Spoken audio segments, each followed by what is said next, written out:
Let's welcome in the former executive director of Iranian Americans for Liberty and Newsmax columnist Bryan Leib. Bryan, first of all, thanks for coming in. Thanks for having me, Ed. We're going to get to the latest comments from Biden in a moment, but that's a story that's been chewed over the weekend. You've got some breaking news, it appears. What looks like Israeli airstrikes late today near Lebanon's northeastern city of Baalbek, wounding at least 6 people. That is according to a Hezbollah official, so we want to be cautious about the details, as I know you've been on social media. But I think the broader point is, are we seeing Israel right before our eyes not only ignore Biden's talk about a ceasefire in dealing with Hamas to the south of Israel, but is Israel now going into the north to deal with the other terrorist, Hezbollah, yet another Iranian proxy? What do you think's happening tonight? Well, Ed, you're exactly correct. The reports that we're hearing right now are coming from Lebanese state media. So the IDF, and no one in Israel has confirmed this just yet, but these would be some pretty serious strikes that are very deep inside of Lebanon, not on the border where Israel has been carrying out some strikes in the past.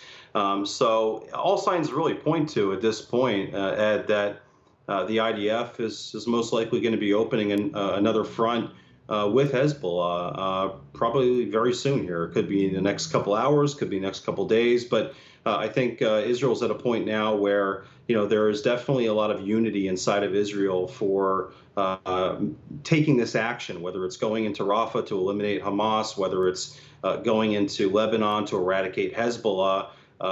Israel and the IDF, they really have to seize the moment here and seize the opportunity that they have of a united country that knows that these terrorist groups have to be eradicated once and for all, Ed.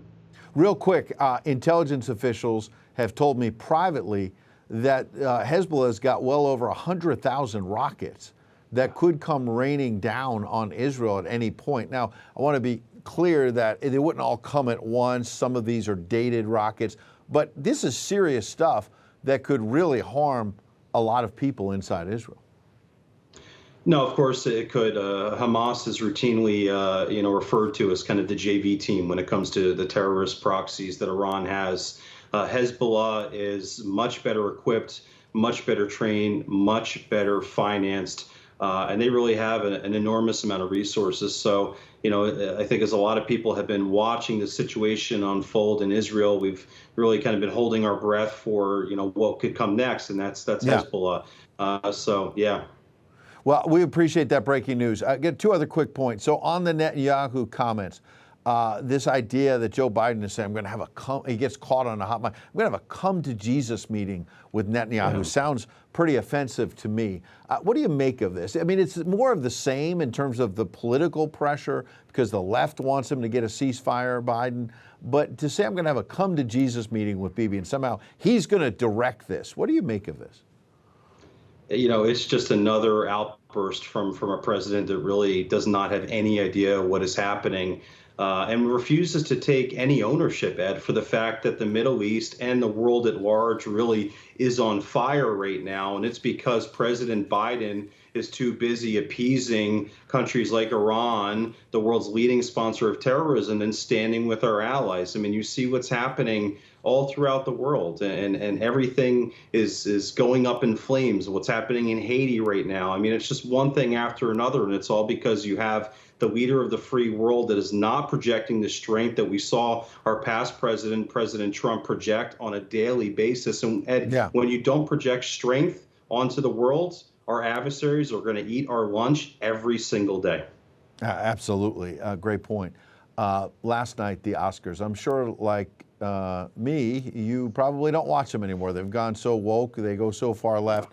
But we see the clips. And last night there was a despicable moment. There was this director, Jonathan Glazer, who won an Oscar for a movie about the Holocaust of all things. He then moves on and makes a political statement and attacks Israel. And we're going to play the clip and get your reaction. Watch. Our film shows where dehumanization leads at its worst. It shaped all of our past and present.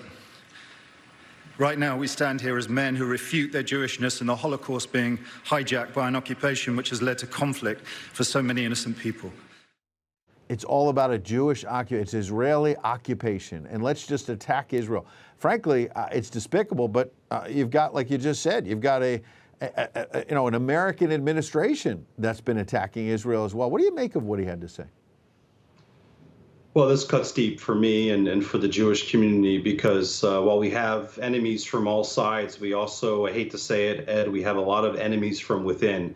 We have individuals like this that want to use their Jewish card to make a public statement like this, and it does so much more harm than it does good. You know, I'm the first grandson of a Holocaust survivor. My previous family was burned to death in the Holocaust. So, you know, when you look at these statements from individuals like this, it takes you back to the Holocaust. It takes you back to the Jews that were collaborating with the Nazis, and that's exactly what someone like this is doing. I mean, the fact that he's gonna throw the Jewish people under the bus like this, really, I think, doesn't say anything about his quote unquote Judaism. It says a lot more about him and the coward that he is. Yeah, cluelessness, no doubt.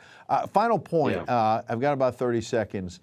Italian police today arrested 3 Palestinians based in central Italy on suspicion they were planning a terror attack on either on Italian soil or in the region. And this is the start of Ramadan, as we all know, and there's been a fear of terror, not just in Europe, but in America as well.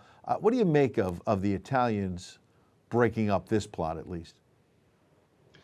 I think you're seeing the Italians, like a lot of other conservative-leaning countries right now, taking a very strong stance against any of these pro-Hamas, pro-Palestinian protesters or cells that are operating within their countries. They understand the risk, and they are taking a very strong stance. They don't want their countries turning into London or Paris, where they're seeing their cities burning to the ground and hundreds of thousands of people marching through the streets. So bravo to Italy and a lot of other conservative-leaning countries for finally getting tough with these pro-Hamas and pro-Palestinian supporters, activists, Absolutely. Whatever you want to call them, Ed.